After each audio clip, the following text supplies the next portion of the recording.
साल बेशुमार लोग पाकिस्तान से यूरोप जाने की कोशिश करते हैं। एक तरीका तो कानूनी होता है और यही सही तरीका है, लेकिन एक तरीका गैर कानूनी भी है जिसे डंकी कहते हैं।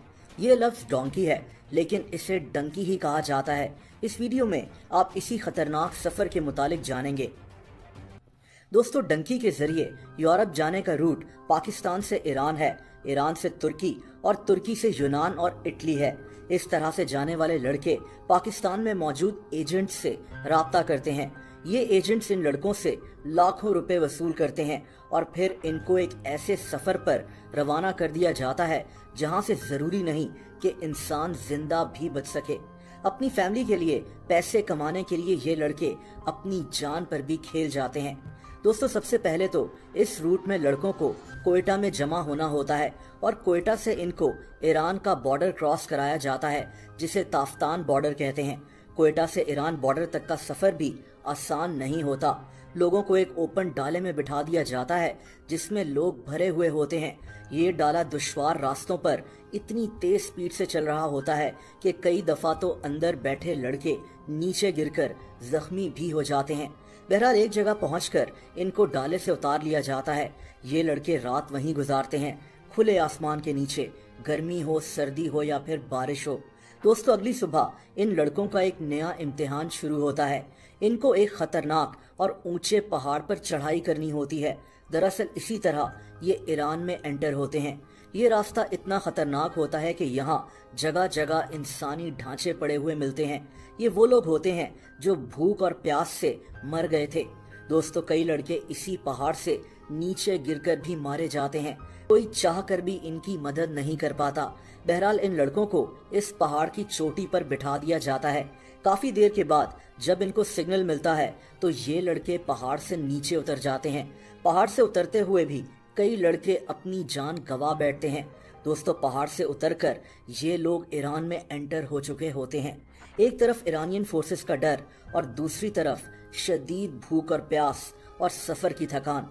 यहाँ से इनको कभी एक डाले में लोड कर दिया जाता है और कभी तो इनको टैक्सी की डिग्गी में छुपा दिया जाता है, जहाँ एक डिग्गी में 3-3 लड़के मौजूद होते हैं। लड़कों का सांस लेना भी मुश्किल हो जाता है। कई लड़के तो इधर बेहोश भी हो जाते हैं। बहरहाल इसके बाद ये लोग ईरान की एक जगह पहुंचते हैं। यहाँ से रात में इन लड़कों को 4 से 5 घंटे फिर से पैदल सफर करना होता है।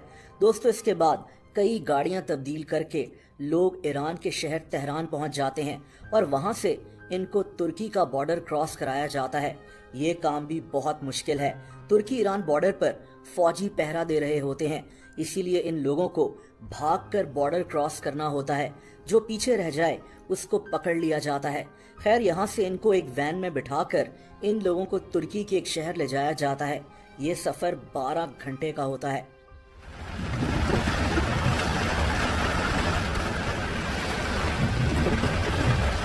इसके बाद इनकी तस्वीरें ली जाती हैं और इनके एजेंट्स को भेज दी जाती हैं कि ये लोग यहाँ पहुँच चुके हैं।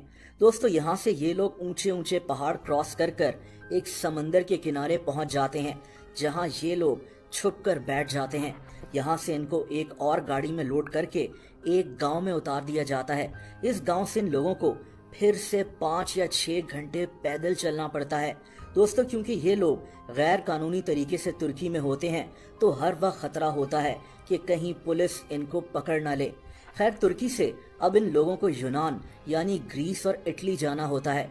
ये सफर समंदर के जरिए भी किया जा सकता है और जमीनी रास्ते से भी। जमीनी रास्ते से जाना काफी मुश्किल हो जाता है। तुर्किश फोर्सेस यहाँ बहुत एक्टिव होती हैं, लेकिन दूसरी तरफ समुद्री रास्ता बेहद खतरनाक हो सकता है। ऐसे कई वाकयात सामने आए हैं जब समुद्री सफर में कश्तियां डूब चुकी हैं। इन लोगों को छोटी छोटी कश्तियों पर भी सफर करना होता है। समंदर की तेज लहरें या कोई तूफान किसी वक्त भी जानलेवा साबित हो सकती हैं। ये समुद्री सफर बहुत लंबा होता है। हर वक्त ये खतरा भी होता है कि यूनानी फोर्सेस इन लोगों को अरेस्ट कर सकती हैं। समंदर के रास्ते ही ये लोग यूनान और इटली पहुंचते हैं और यूं इनका ये खतरनाक सफर खत्म हो जाता है। दोस्तों, कोई नहीं चाहता कि वो अपना मुल्क छोड़कर गैर कानूनी तरीके से इतना खतरनाक सफर करे, लेकिन ये लोग अच्छे मुस्तकबिल की तलाश में होते हैं। बहरहाल किसी भी मुल्क में एंटर करने के लिए कानूनी रास्ता ही अपनाना चाहिए। इसके मुतालिक आपका क्या ख्याल है, कमेंट्स करके जरूर बताएं।